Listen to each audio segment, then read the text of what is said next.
William Faulkner's A Rose for Emily. Part 1, the helpful information section. Some unfamiliar words. Sab. In this context, it's used as a preposition as except or but. Cupolas, a small dome. Coquettish, a woman who flirts. Tarnish, to diminish or destroy. Vanquished, to overcome or overpower.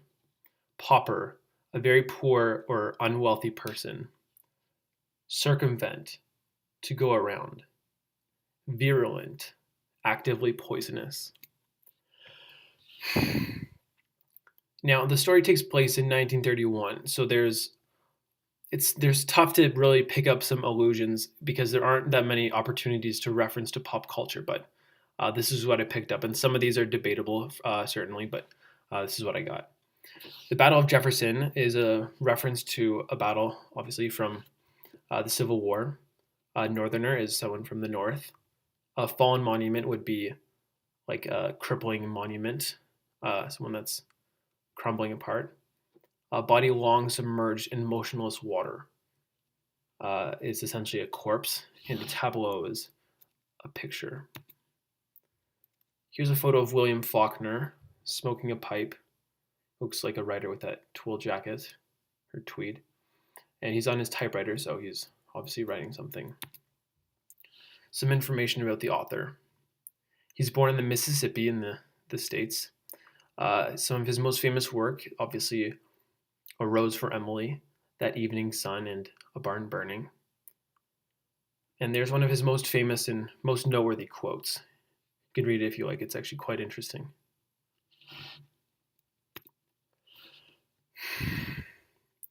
He was a Nobel Prize winner for literature in 1949, most famous for his novels and short stories set in the American South, in a town called the Yoknapatawpah County.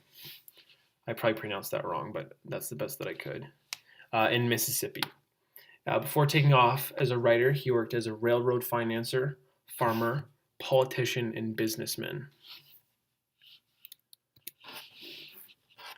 Despite the fact that he greatly enjoyed reading and writing, he found himself bored at school and never earned his high school diploma. He dropped out in grade 11, actually. He was married from 1929 to 1962 until he died. As a teenager, he found himself most interested in drawing, reading, and poetry, and he started writing about Scottish romantic stories when he was just 12. He also signed up for pilot training, but by the time he was done his training, the war was over, the First World War. The context of publication. So, A Rose for Emily was first published in 1930 in issue of the Forum. And so that is essentially, it's like a magazine, a really old like magazine in the United States. Some critics' comments. So, Floyd C. Watkins admires the structural pattern of the story and compares his writing symmetry to that of Nathaniel Hawthorne, author of The Scarlet Letter, also a famous piece. And then a couple of other comments right below. Thomas Klein talks about how he deeply analyzes the voice behind the narrator as the narrator gives the different perspectives offered. Plot summary.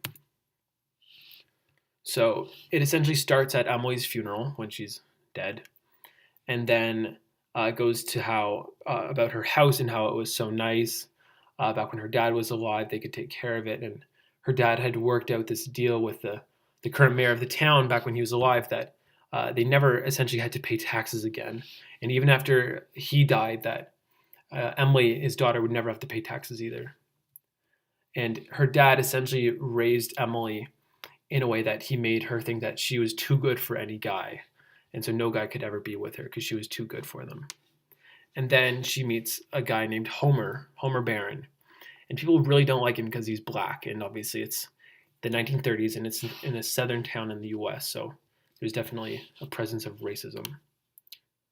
Emily is then seen buying arsenic, which is rat poison, and men's dress wear. So when she bought the arsenic, people thought that she was going to kill herself, and on the other side, people saw her buying the men's dresswear, so they thought that she was going to get married.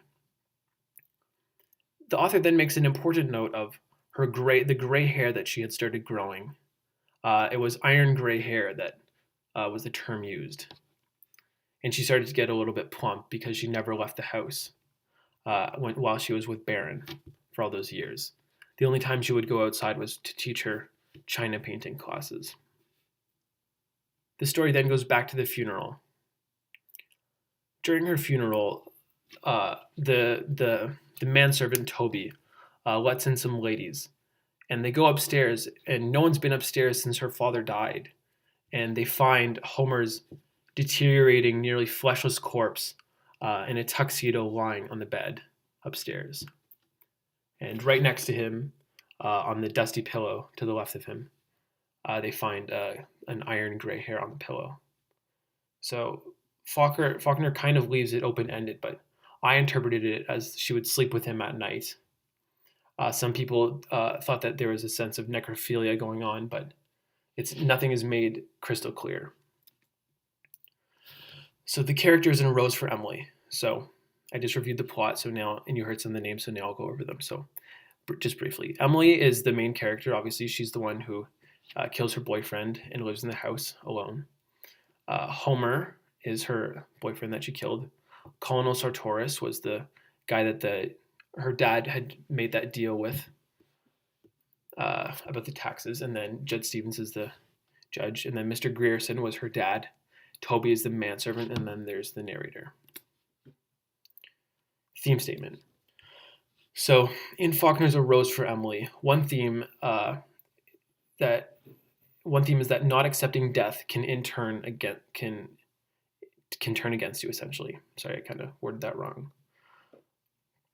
So the way that I interpreted this was that Emily's dad died, and she was actually in denial of his death for, I believe it was 3 days, and she really never got over it. And then so when she dated Homer, she killed him, and then she sort of used his body. So she sort of tried to manipulate death herself. Is how I took it as. And here's a quote just to support that. And then there's another quote supporting the theme statement that I just went over. So, and then the sub-theme. So, sub-theme is that those who cannot accept changing times struggle to get through life. And then here's a section of the story where it kind of proves that, where she talks about the taxes. Main literary elements. So the one that I found most pressing in the story was imagery. So here's a paragraph in the first one that sort of talks about the imagery. And then the other two that I found most pressing were symbolism and foreshadowing, and they sort of go together. The symbolism was the iron gray hair at the end, and then the foreshadowing was when the author talked about how she was growing these hairs, and then they kind of come together. And right below is the quotes that support those the elements. So part 5, personal response and critical evaluation. Literary strengths and weaknesses in my view. So strengths were definitely imagery, foreshadowing with the iron gray hair talked about before the end. The setting was made quite clear a couple times. And then another one that I found was the sense of gothic. So here's a quote that I found was quite interesting. Her eyes, lost in the fatty ridges of her face, looked like 2 small pieces of coal pressed into a large lump of dough as they moved from one face to another, while the visitors stated their errand. And it sort of reminded me of that movie called Caroline. You guys may have seen it, about that girl, and she finds herself with this family and they sew buttons over their eyes, so it kind of just gave me that creepy feeling. And then the weaknesses, another strength was the suspense, because the entire time I just wanted to know what was going to happen next. Then weaknesses, I found that the title A Rose for Emily lacks significance, as there's never really a rose for Emily. Obviously, she gets flowers put on her grave after, like when she dies, but there's, I don't know, I just thought that there was always going to be something behind the title that was going to be really cool that might pop up, as well as the lack of illusions that I talked about earlier. So the value of the story in the real world. So my favorite part was probably the powerful imagery. Theme obviously plays an important role in accepting death and moving on and accepting change in the world around you. Connections to other movies. So, and these three all sort of go together. So they all kind of go with the theme, or not the theme, but the thing of an old house that's all dusty and people don't take care of it, and an old person living, like an old creepy person living in there. And that's kind of like, it reminded me of like Great Expectations by Charles Dickens, Beauty and the Beast by Gabrielle Suzanne Barbeau de Villeneuve, and To Kill a Mockingbird by Harper Lee. And those kind of all have that thing going on with the old person living in like a creepy house. And here's my sources. So, yeah.